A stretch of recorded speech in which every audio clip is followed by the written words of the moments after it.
कुछ कहानियाँ सिर्फ प्यार की नहीं होती, वो उन जिम्मेदारी के बोझ और पुरानी मेमोरीज के दर्द से शुरू होती हैं। और ये कहानी भी ऐसी ही है ना, एक वॉरियर जिसे जीतने पर श्राप मिला, इमोर्टैलिटी जो दिखने में उसे गिफ्ट जैसी लगती थी पर अंदर ही अंदर एक स्लो पॉइजन बनती जा रही थी। उसकी चेस्ट में अटकी वो तलवार उसे बार बार याद दिलाती थी कि कुछ जख्म वक्त से नहीं किसी इंसान से भरते हैं।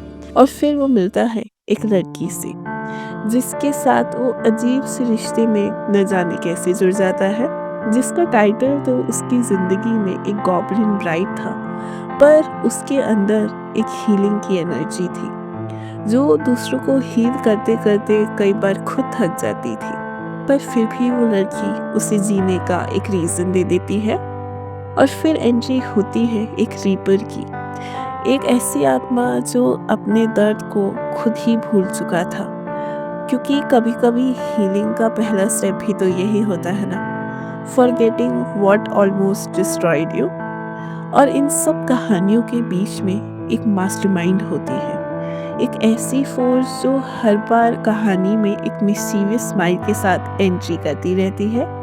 वो ये नहीं पूछती कि तुम कितने स्ट्रांग हो, वो ये पूछती है तुम किस चीज़ से सॉफ्ट बने रहते हो। हीलिंग और डेस्टिनी का पैटर्न कभी फेल नहीं होता, वो ऐसा ही होता है जब एक घर में दो अलग लोग अपनी अपनी तरीके से अपनी अपनी कहानियाँ लिखते हुए भी एक दूसरे के साथ टकराते रहते हैं।